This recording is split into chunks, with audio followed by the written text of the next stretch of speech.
whole thing is, as Matt Taibbi called it, like inverse math. It's like turning this whole thing around, and now we're gonna, look to see, what are you doing? Are you doing things, you citizen? And that's transparent. We want transparency into and as I think Matt said, it's like we're trying to get even into your thoughts.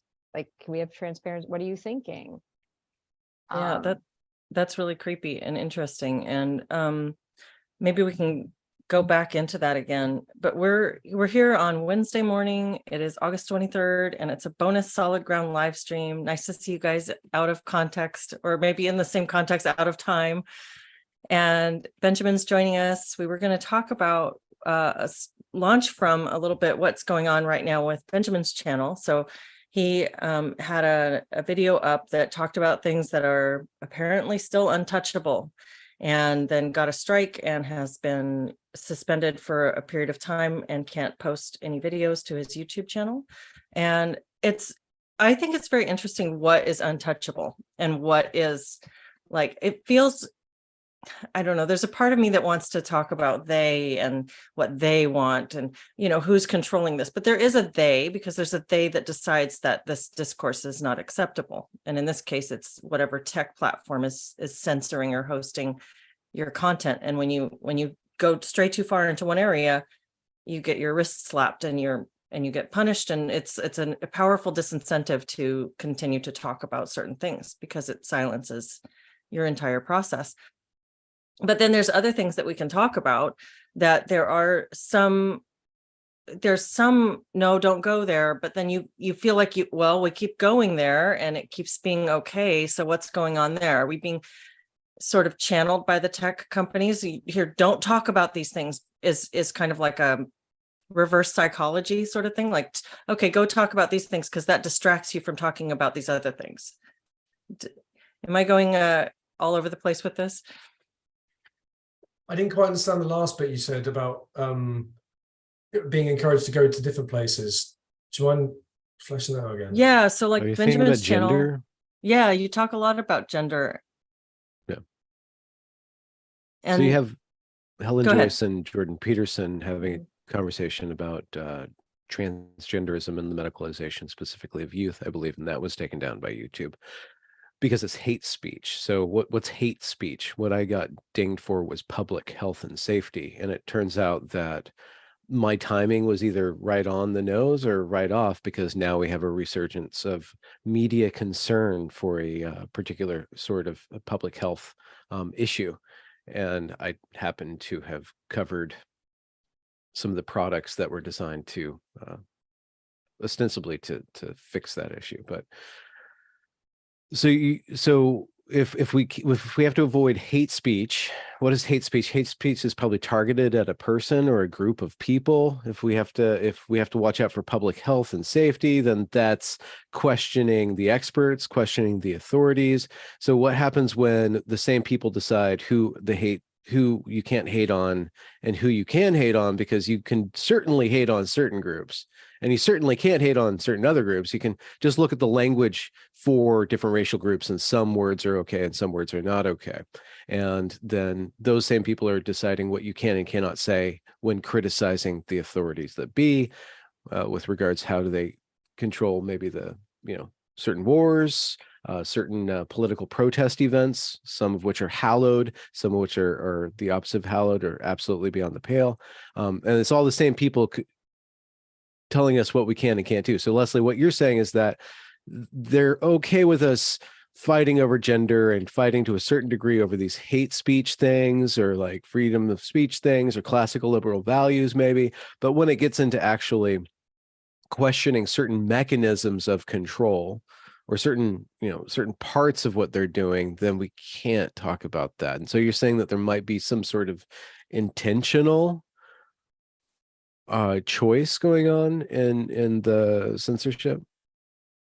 I mean, that's the question that comes to my mind. And maybe I wish I had my tinfoil hat still handy, because I could wear that as I say this. But it does kind of have that feel to it. Like, don't go over there and don't throw me in the briar patch, don't. And so we go into, and gender's this briar patch where we're in there and we're talking about it, and the race stuff. I mean, we hear the phrase, these are things we can't talk about, but clearly we can and do talk about them a lot. People are embroiled in this fight and this discussion culturally. But as we're doing more and more of that, the focus is coming off of the medical and governmental authoritarianism that occurred for a couple of years here, or all over the place, really. And we're focusing less and less on that. And now they're starting to ramp back up some of their rhetoric. And we're seeing things like what happened with Benjamin's channel. Like, you go into that, nope. You get like a cattle prod, shock. Nope. You go back to the other controversy that you were talking about before. And I don't know. Is there a sort of connection between is there a synergy almost between the precedent that's set by COVID and by the big pharmaceutical companies, medically looking to challenge people who would somehow speak out against the vaccines? Are we seeing it as the trans issue does also now, even the fact that you mentioned their products, Benjamin, there are products here that there are big powers, powerful healthcare influential figures who want to crack down on that. Is that why do you think this issue has become like that? It was a precedent maybe set by what happened sort of during the COVID outbreak with the pharmaceutical companies trying to control narratives and what people talk about. And then does this feel similar? I don't know. It feels I've never seen anybody get banned for talking about endocrinology, banned about, you can, if you're talking, there's this one very spicy YouTuber called Mr. Medicare, and he did a video series called How the Sausage is Made, which is so incredibly graphic. It's a very incredibly graphic look at the phalloplasty, so-called bottom surgery. It's like, okay, what does bottom surgery mean? And his take on it, or his approach to it, is completely acidic, completely snarky. There's no respect whatsoever. He does not respect people that do this to themselves, and he does not respect people who do this to others, and he does not respect whatsoever the entire infrastructure of politeness that allows this to be caused to be acceptable.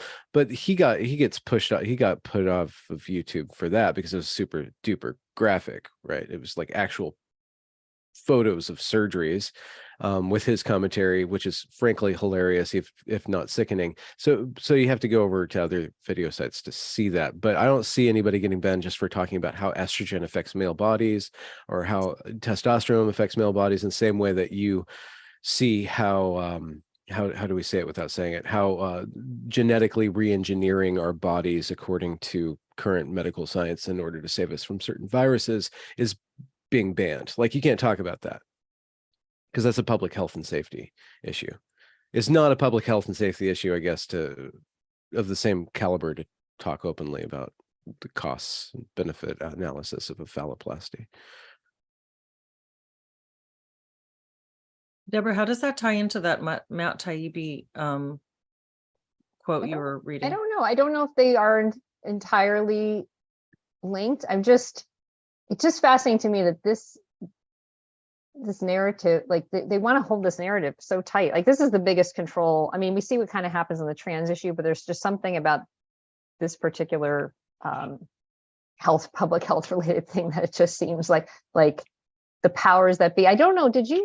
Maybe I'm missaying this. I thought either someone said or I saw that even when they make little notices under tweets or something like that, or on YouTube's, that won't they say something about like either the CDC or WHO, if that's what they're using for their sources of information. I don't know if I'm imagining that, or is no, on the video that got banned, Google said, learn the latest public. Yeah, so they're referring people to those sources that we know are inaccurate. I don't know, there's something very tight on this. I mean, there's all these control mechanisms, they're all concerning, but something is very massively rigid on this particular topic. And there's so many different parties that could be weighing in on that. But we're even seeing just with even masks, like there's been starting to be this little fear here, like, are those coming back?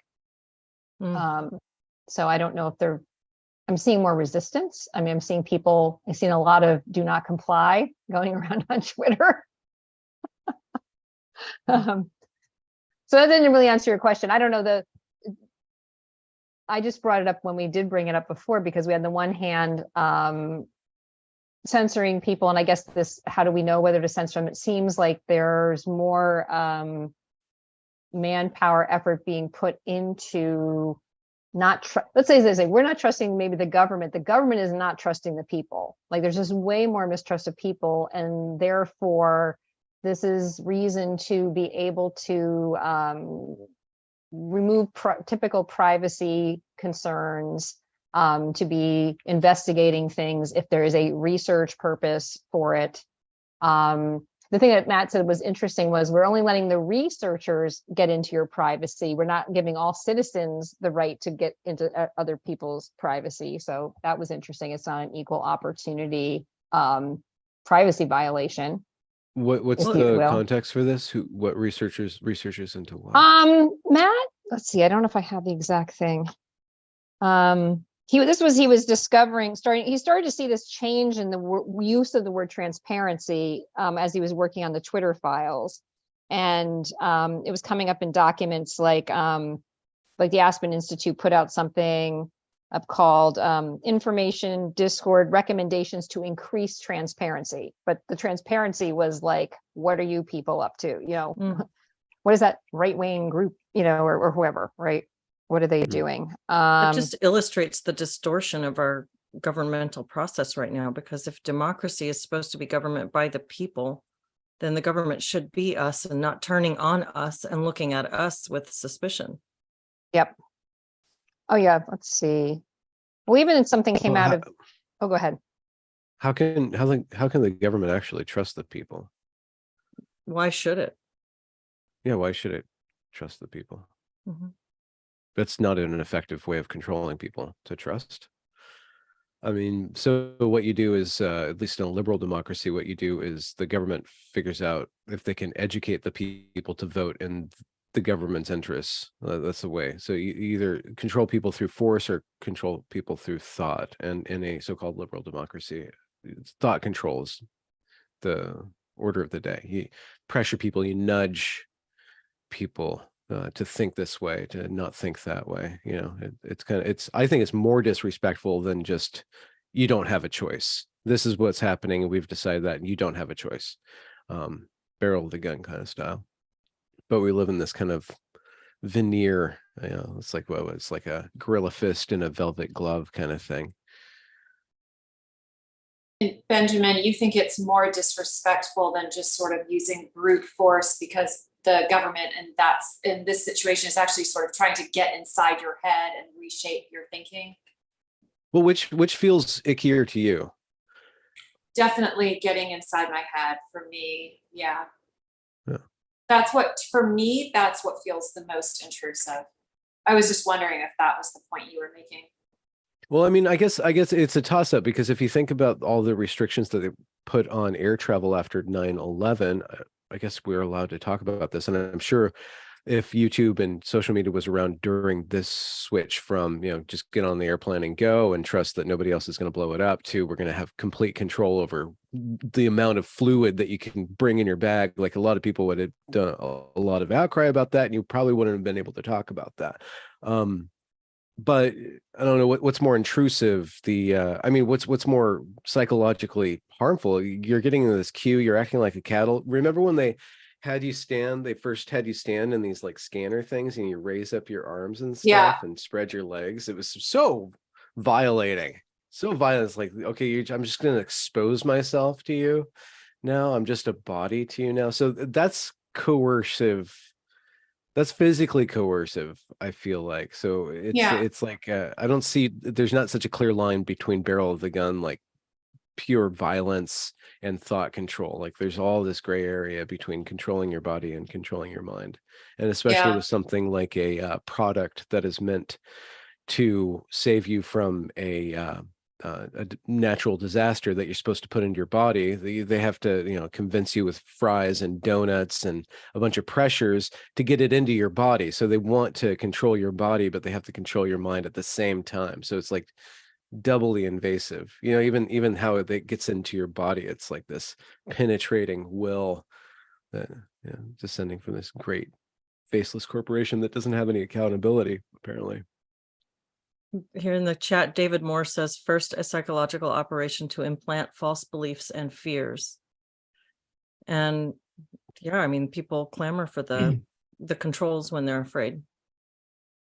You know, speaking of that, I posted today on the forum, what is his name? Another Matt Orfaleo put together this video of the way they pushed that the fatality rate was 3.4%. And all these times that Trump was saying, no, it's not, it's less than one, you know, whatever. And all the talking heads saying, he's so wrong, this is dangerous, it's just his hunch, right? And over time you start seeing the, like Jay Bhattacharya or John Ioannidis, or however you say his name, like getting closer, like, no, it's like 0.2% or whatever, right? But you could see just all that, it's lying and this and that. And so that was one of those things that really frightened people. Sorry, I shouldn't really go off onto propaganda right now, but that just was really striking to see the compilation of the messaging that was going out. But back to this other thing about privacy, it's like this general issue of, we see all the place of these boundaries dissolving. I mean, the boundaries of what your school can be telling your kids, and what now the government, you know, can be coming into, you know, your private conversations or something like that. I mean, wasn't that what, you know, like Snowden was, I mean, these things that people were revealing were going on. And I think maybe in the past, I don't know, I might have entertained, maybe there were some credible threats. I don't know. Now I'm just sort of like, wait a minute, people are just sitting having their own private thoughts or musings about situations that there's a lot of uncertainty. We're all trying to make some sense out of them. And now that's subject to prying and potential punishment. Yeah. Just don't mention anything about energy weapons on a South Pacific island. It will be fine. I was just thinking about the cattle prod analogy, and I was just thinking like, it's almost like a line of cattle in which a cattle prod is being like pushed onto a member of that line of cattle, and the rest of the cattle look on and have no idea why that particular cattle was picked. You know, like, as in, Benjamin, are you totally sure why it is that your YouTube channel has come down, or do people know why it is the powers that be are selecting them? But there's all these YouTubers that look on and know about this and wonder what it is, and the working isn't being explained. So it's the psychological pressure of kind of just not knowing what our captors are going to do with us, and that's even worse because they don't show they're working, do they? No. I mean, I have a pretty good guess that it was talking about the specifics of how a certain product works, and then, you know, it's just, you're not allowed to do that for public health safety. It was in the context of like, who gets to decide what's public health, and why are they keeping it secret? Why is this secret? Why can't we talk about this thing? And then, like, no, you can't talk about it. So, and I should have known better, but I also think that the censorship around that issue might be ramping up because it looks like they want that thing to happen again. But I don't know. But you don't know. You don't know. And so you're always like, and when you fill out your little video thing, if you want to play ads on it, they have all these different categories like hate speech, harmful practices, dishonesty, you know, and then there's like different tiers to each one of these things to see if it's, you know, advertiser friendly, vulgarity, sexuality, or, you know, intimacy, sexuality. So you can talk about a relationship, you can talk about having sex, but you can't talk about, like, there's a line between talking about sex and then talking about sex that is advertiser friendly and not, you know, there's like this graphic line, and they can kind of like choose where it is. But you also see changes over time with regard to language.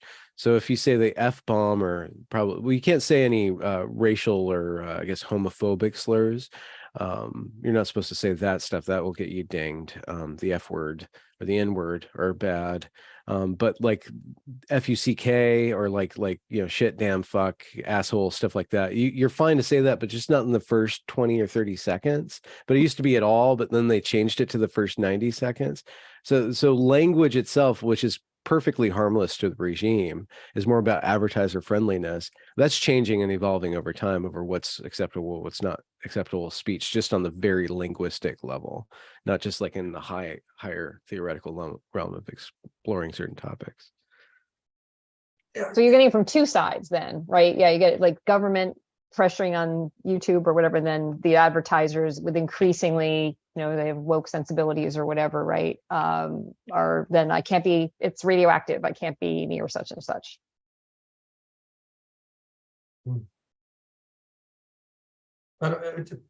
Is there any sort of validity to the argument of like, oh well, it's YouTube is almost the company, and you're just like, you're a content creator, so like YouTube can do that? I don't like. I think so. I think it's perfectly fair. There's a slight problem between being like a restaurant on the side of the road and the road. And it seems like Google and Apple and Facebook to a certain extent, Zoom too. And Zoom is, I think, apparently changing their terms of service to say what they're going to do with everything that you use their platform to do. There's a certain, like, there's a fuzzy distinction between whether I'm on their public property or, it's like I'm in a public place, but it's private property, like a restaurant. Or are they the road themselves, and who polices the road and what is allowed to be said or not said on the road? So with regard to just the internet itself and having my own server with my own videos on my server, I don't know how many people can access it. I don't know how many people can even find it. It's all got to be word of mouth. So I have to use Twitter. I have to use Google to get people to be aware of my little rinky-dink site. So they are the road in a certain sense, but because they inhabit such a kind of fuzzy domain, they get to choose what they can and cannot do. And so I don't know. I don't think there's been any legal precedent. And to be fair, censorship has drastically calmed down since 2020 election. It peaked around January 6th, was the most censorious time. Comments left and right were being deleted, like channels were just being disappeared all over the place, and they've since calmed down on certain fronts. But I guess this particular front that I crossed is still a live wire. Jacob Peters in the chat says, what's more disturbing than the powers that be censoring is how many people celebrate censorship and shutting down any form of discourse. It all seems to hinge on the notion of preventing harm, in quotes. Mm-hmm. Amen to that. I do find it disturbing. I heard someone making the case that now really these, forums that we have on tech, like YouTube and Twitter, that these are now in our modern life, this is sort of our public square. And that if you ban someone, you're then essentially saying only certain people with certain views have access to a public square. And I think that's really interesting. And, for the most part, I agree with that. I think that for me, first off, I don't believe in hate speech laws, because who gets to determine what hate speech is and who gets to say what? Too subjective. Yeah. Very subjective. And it tends to lead to protected groups and other groups you can, completely target. I totally lost my train of thought. That's my first public senior moment, so that's good.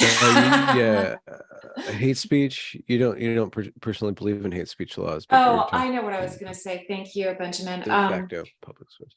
I was thinking about, for me, the thing that I could think would be completely fair to censor is if somebody was trying to whip the public into a frenzy in order to commit a specific violent act. I think that would be fair. Barring that, I'm not sure. I would err on the side of caution with restricting people's speech. And I think in the case of talking about, different medical illnesses and the value of treatment or the dangers of treatment, to me, it seems fair to let people speak their minds and then have people listen to different points of view and make their own informed decision. I don't really believe in blocking people from information, and there is disagreement amongst doctors about how to treat various conditions. Yeah.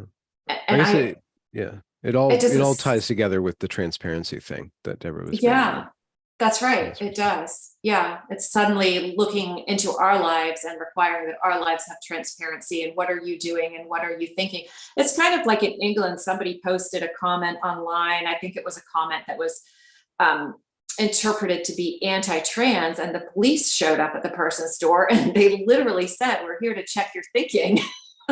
Which is Oh my very, gosh, which really? is quite, yeah, it's quite Orwellian and frightening. And there were quite a few cases of that. Somebody posted, pretty benign, and what, 5 minutes ago, everybody would have agreed to, that, a man is a man and a woman is a woman. And the next thing you know, you have the police either calling you or showing up at your house to say, hey, that's hate speech and you can't do it. And for a while, I don't know if they're still doing this, because I think there was some pushback.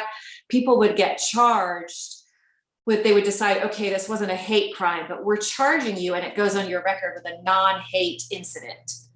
Yeah. Which, who wants that sitting on their record? Kelly Jane Keane got a visitation for being untoward toward pedophiles. Isn't there, I don't know if it's hilarious.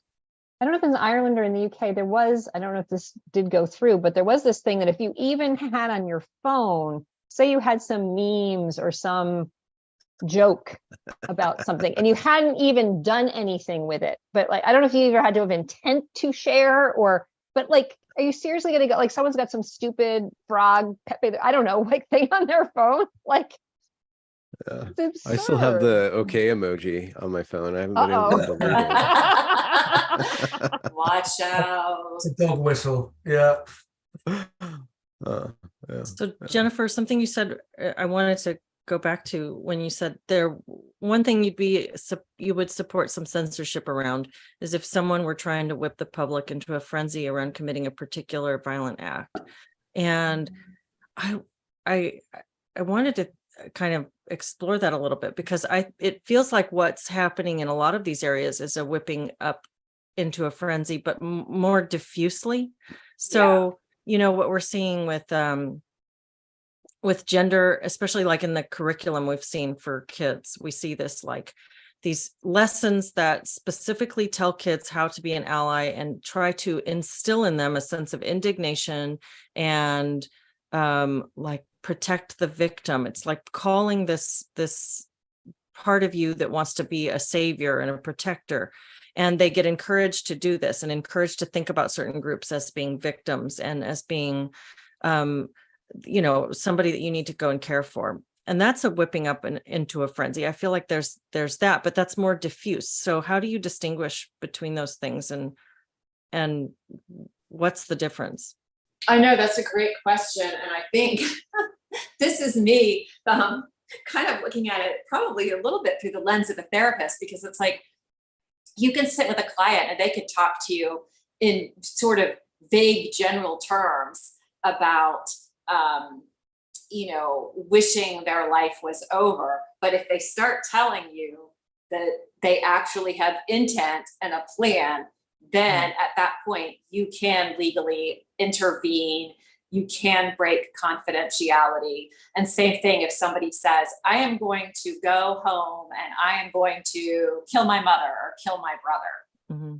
You can intervene. So I think if there was a group of people online saying, let's go bomb this church, on the corner of 8th and Frederick, I think you can intervene. Mm. So the level of specificity. Yeah. But I'm not saying that I'm not overlooking something. That's sort of my first instinct about that, about where it would be completely fair. And I think not, authoritarianly censorious to intervene in that. But I do think that there's what's happening in the schools with the material that is being shown to kids. Some of it, I would say, I consider to be a form of sexual abuse. Mm-hmm. and that there should be intervention there. I don't think you have those kind of conversations with young children where you're talking to them, because we know this is in some curriculums in schools because people save the receipts and it gets posted and they're having, outrageous things being taught to them at young ages about specific sex acts, or telling children as young as kindergarten that only you, the doctor, guessed when you were born what gender you are, and only you really know. The level of confusion that can cause, that can cause absolute lifelong damage. And I 100% don't believe it should be allowed. Is Well, that who more of draws the a line? free market thing? Yeah, I guess who draws the line? Yeah, I know that's the question, right? Do you get to draw the line, Jen? Is that what you're trying to say? Well, in my own life, I'm really glad my stepkids are grown. But I wouldn't send a kid to a school that was doing that. I know that. I would not, absolutely not. I don't know. I think in a way the taxpayers should draw the line, and parents should draw the line and say, we're not going to fund schools that are doing this. These are our tax dollars in public schools, and we're not putting up with this, and they should push back. And some parents are, and I hope that they win. Because I don't think that's the job. I don't think that's the job of the school to be doing that. Maybe I'm kind of jumping a little bit here, but something, when we're talking about is it the public square, or are you using a private company's platform in order to speak about things, and how much control that company should have over the kind of things that you're saying on their platform?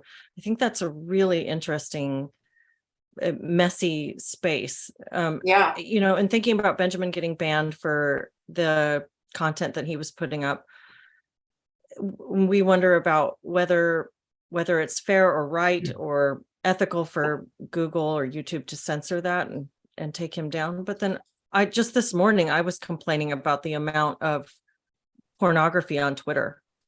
I was just talking about how this really bothers me, that I'm getting all these porn bots now responding to my posts and liking things, and just my notifications are full of porn bots right now. And it really bothers me that there's so much porn on this site. And I was kind of ranting about it. So what's the difference? That's a good question. Yeah. No, I think these are really difficult issues. Somebody said that, I don't know who it was, but they were commenting because Zoom threatened to shut off, what is her name again? Kelly J. Keene. They threatened, they threatened to ban her from Zoom. And so many of us conduct business over Zoom, and that would be majorly damaging. And so this is kind of analogous to the public square argument. Somebody said, hey, now things like Zoom are basically like public utilities. It's like our electricity. And so it's like the equivalent of saying, well, you no longer could turn your lights on or your oven on because we dislike your opinion and we dislike that you said it publicly. So we're now shutting you off of utilities, which I thought was a really interesting argument. I think there's some validity to that. So yeah, it's kind of like our technology and all the gains we've made have really outpaced, I think, our ethical thought and decisions about fairness and about free speech and who gets to decide. I don't think our discussions and decisions have kept up with that. Yeah, I will say, like, I struggle with what do we do about, because people say more speech, better speech, but there's so much, like a person can only handle even so much information. So say there is information that actually is truly incorrect, like very incorrect, would not be good for people to follow or something like that. And I don't know, what do you do about that? Like, I don't want to be censoring things. I don't want anybody adjudicating what is true and what isn't, but you don't know whether that person is going to somehow have in their Twitter feed some other opinions show or not, or And so I don't know how you solve it, but I do, because Well- sometimes I think sometimes that people like I'm more free speech can dismiss concerns about things that aren't true and just be like, you know, but like there are some things, you know, and so the volume may be what percent of everything, I don't know, but it's not nothing. And I don't know, but I think in that, well, just more speech, like I'm like, how much speech can a person even take in a day? You know, Yeah. like There's, so- you know, I think there's probably different cultural perspectives too, specifically in America, you know, the bastions of free speech and the Wild West and all the cults that we've had. You believe whatever you want to believe, just get off my lawn with it. And then you have all these cults doing all this crazy, wacky stuff, you know, out there on their own. And that's just the grand American experiment. You plug it in the internet, then you have social contagions like, you know, the teen ROGD phenomena, where you have these girls just obsessing about being boys, whatever that means, and then going so far as to going to Planned Parenthood, and rather than getting an abortion, being on their parents' side, or rather getting, you know, hormonal birth control out of their parents' side, they actually get testosterone out of their parents' side. They just go over there, they get it. And the adults, so-called adults, are facilitating this. So you have a two-pronged social contagion there, but you have that cult dynamic that is just so much more incredibly powerful because of the internet. The question I guess you guys are bringing up is that, does it balance out? Does like the amplifying of everything through the internet balance out? Is there just the same amount of crazy? It's just more visible? Or is there more crazy and sanity? There's less sanity because sanity takes, you know, the crazy goes around the world twice before sanity gets its pants on, something like that. Well, that kind of And comes then- back to like a content versus process argument, because it's the process of the way that this is being done. Does that have a life of its own? And I don't know if this is what you're talking about, Leslie, but do we trust that evolutionary, you know, thinking, or just that these ideas, unstable ideas, will collapse, and there will be damage, but they will collapse, and stable ideas will survive, and we just let the free market, we just let that the environment, the field of discourse, play itself out? Or do we start to worry and try to outsmart that by clinging to certain principles and then enforcing certain principles that we see as viable because we've already gone through the process, hopefully, of figuring out that these things are stable, which is a more conservative position, but it's also totalitarian or controlling of other people position. Liberal democracy, hopefully, eh? Okay, yeah. I mean, yeah, I just thinking about the town square analogy, or public square analogy again, is like, it feels like the people that are targeted are those that by definition have influence in the public square. So the people that are targeted are already people who have a certain following already. So you and Posey Parker, you'll be being monitored more tightly because you have, if you're in a public square, you have people congregating around going, this guy's got something to say. So it's, I guess that it comes back to your question then, do we, if we've got too many insane voices, do we put more sane in? Is it sort of insane ideas need to be treated with a flux of sane ideas? Does it counteract?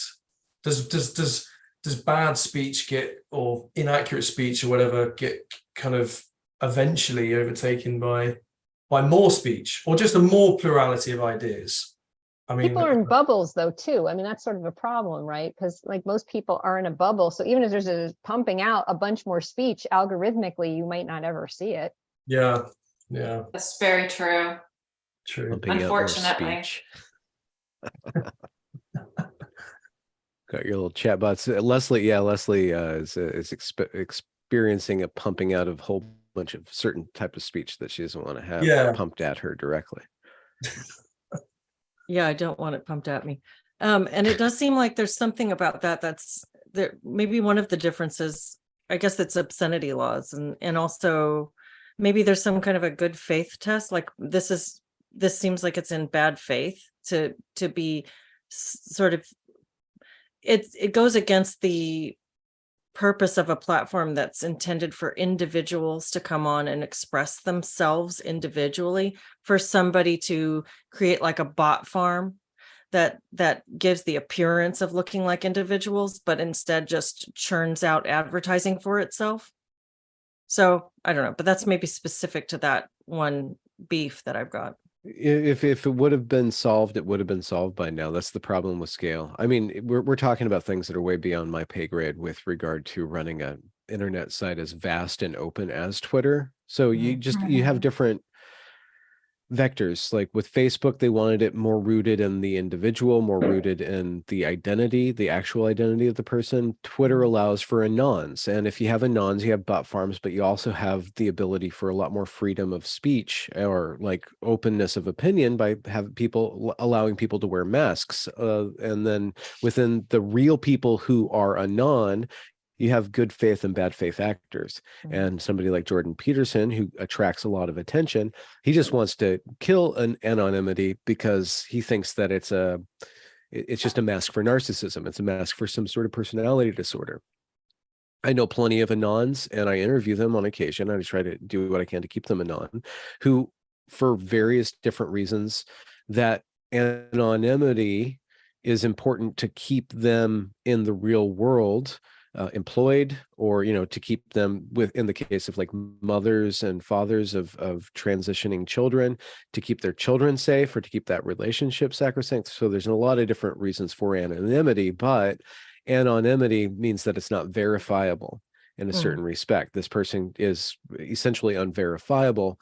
And so one of the ways that Elon Musk is taking to limit that is to allow people to pay to play, which is not going to be popular because you can be free or you can be play. So there's no solution. There's only trade-offs, I think, following Soul, especially at scale, at this level of scale. And so if you want to control speech at scale, which is what YouTube does, they have the AI go through, transcribe every minute of video, and it's an insane number of video that gets uploaded to this site. It's insane. You can't even lifetimes per minute are being uploaded to YouTube. Their computers are strong enough to go through and just sift that and looking for keywords, and then when the keywords ping it, then it goes up the chain. And so I appealed. I'm like, no, I don't think this was endangering public consciousness or public health. And within 20 minutes, my appeal was rejected. So obviously, even if a real person saw the video, they were only looking at the script that the AI pumped out for these certain keywords that were put. And then they just checked maybe some little bit of context around that and decided, no, you're banned or suspended, I guess, technically for 7 days or whatever like that. But if they have the power to do that, why would they not do it? Because they're liable to a certain extent, right? Insofar as speech can harm. This comment from JC Daedalus: there should be a law that prevents automated bot accounts, but that doesn't make the rich assholes money, now does it? Well, and also the amount of influence these bot accounts had on the last political election here. And we've seen how that, so it's not just about money, there's also other ways that they can astroturf and drum up a sense of consensus around certain issues. So it's really quite a serious thing that I think we don't really know how to handle yet. Liberal democracy, I'm with that. The only problem is people are stupid and selfish, and so it's a government of and by the people who are worthy of governing themselves. So it's always kind of like a Mexican standoff between the individual collective that's worthy of controlling themselves and the totalitarian experts that are capable of controlling them. Sounds like, Benjamin, would you say that you think, well, you didn't say that, but since you think there are some people that aren't worthy, does that allow for, or does that make an understanding of that there is an impulse, a totalitarian impulse at these sort of global levels of people wanting to control the masses? Because they might also think people are stupid, but they might just think more people are stupid than you do. Well, no, and one way of thinking about the WEF and all the cabal, the globalist cabal, is that ultimately they're a bunch of people and they're idiots too, and so they're all motivated by a self-interest. So eventually, they can't be a unified party. They're all going to be kind of the instability is there too. as long as we don't give them the keys to our bank accounts, which apparently they already have, at least in Canada. Jesus, that's what really, really worries me. God, that out of everything the most, because I mean, if you can cut off somebody's funds, you can really gain control. That's very frightening. All of a sudden you say something publicly, or you have too large of a carbon footprint, and now you can't buy food that week. Well, and that's why perhaps talking about ESG and the social crediting is a really important thing to be doing right now, really. I know we have some hard outs right now Yeah. for a couple of us. So this is a short and sweet bonus live stream. We're going to go ahead and wrap up. Any final thoughts anybody wants to voice to cap it off? Thanks for having me. I stole your cup, Leslie. I know, I saw that. I still have the little one. I need more. You have the movement With the Hattie Fatteners. Could one of you So just cute.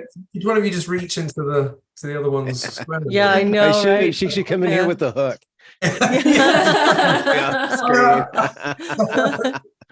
Give me back my coffee cup. All right. Flying. Well, it's good to see you guys, and thanks for we'll look forward having me. to next week. Thanks for Thanks for joining coming. us, Thank you Ben. all. Thanks, Benjamin. Thanks. Yeah.